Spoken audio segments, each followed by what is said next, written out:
Salut à toutes et à tous. Alors que la Côte d'Ivoire s'apprête à accueillir la Coupe d'Afrique des Nations, je vais vous raconter l'histoire d'une chanson qui a fait fureur en Afrique, Monsieur Boafo. En 1992, la Côte d'Ivoire affronte le Ghana en finale de la Coupe d'Afrique des Nations au Sénégal. On ne donne pas cher la peau des éléphants face à un Ghana des grands soirs qui a surclassé la compétition, notamment avec un tonitruant, Abedi Pelé. Abedi Pelé. That's Abedi Pelé. A shot and the ball is in the net. What a beautiful goal. That's a mighty shot from the maestro. Great goal, Abedi Pelé. Abedi Pelé qui a permis au Ghana d'atteindre la finale est suspendu. La Côte d'Ivoire commence à espérer. Tant qu'il y a la vie, il y a espoir. Le match est très difficile. Les deux équipes se séparent sur le score étriqué de 0 but partout. Il faut à présent la phase des tirs au but pour départager les deux équipes. Ce sera l'une des phases de tirs au but les plus récentes de l'histoire de la CAN. Au bout de 11 tirs au but de part et d'autre, les deux équipes sont toujours à égalité. Nous sommes au 12e tir au but. L'Ivoirien Basile Akakwame s'approche, arme sa frappe et marque de justesse. Du côté gagnant, c'est à Anthony Bafoué qu'incombe la lourde responsabilité de rétablir la donne. Et il s'approche, arme sa lourde frappe, mais le gardien ivoirien Alain Guamene réussit à attraper le ballon. La Côte d'Ivoire est champion d'Afrique pour la toute première fois de son histoire.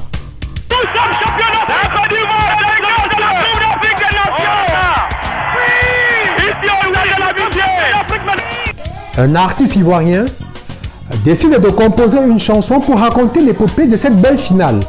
C'est la naissance du mythique Monsieur Boafo, du nom du footballeur ghanéen qui a raté son penalty. Un tube est né. Cette chanson connaît un succès phénoménal en Afrique. La basse de cette chanson est un véritable délice. Et pour cause, nous avons un Camerounais à l'œuvre. En effet, c'est le terrible bassiste Jacques Sélé, dit Jacques Ducamer de regretter mémoire, qui est aux commandes sous la version originale. Et c'est un autre Camerounais, à savoir Aboubas, qui a assuré le remix.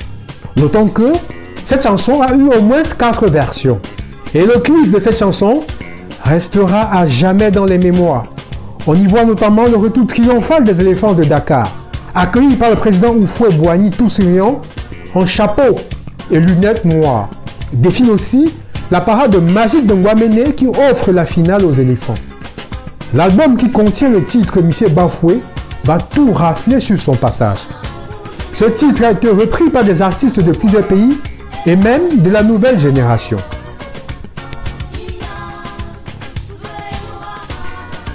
Mais qui est donc Ernest Kofi, auteur de cette chanson mythique?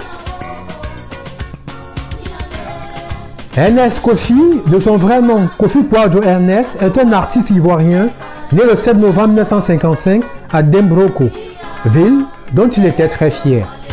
Issu d'une famille de musiciens, son père Kofi Kouadio Bernard, honorable député de la région, est un très grand musicien, excellent saxophoniste et pianiste jazz. Sa mère, Kofi Amouin Thérèse, est couturière de profession. Elle grandit aux côtés de sa grand-mère, Monda, une chanteuse de talent qui va le couvrir d'amour et lui inculquer un certain nombre de valeurs. Et lui dédiera son tout premier album, Monda Center. Ernest Kofi est aussi une tête pleine. Il est titulaire d'une licence en communication et d'une maîtrise en cinématographie obtenue en France. Ce passionné de musique avec plusieurs cordes à son art. Batteur émérite, guitariste et organiste. Riche de tout ce bagage, il lance officiellement sa carrière en 1980.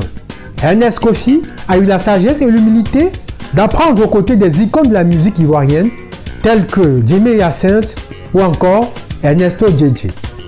Ce qui fait la force de Ernest Kofi, c'est surtout sa créativité. À une époque où la musique ivoirienne est en quête d'identité, il débarque sur la scène avec une pluralité de concepts originaux. L'homme séduit aussi par son look de jazzman, sa coiffure spéciale et son style vestimentaire, toujours habillé en rouge et noir.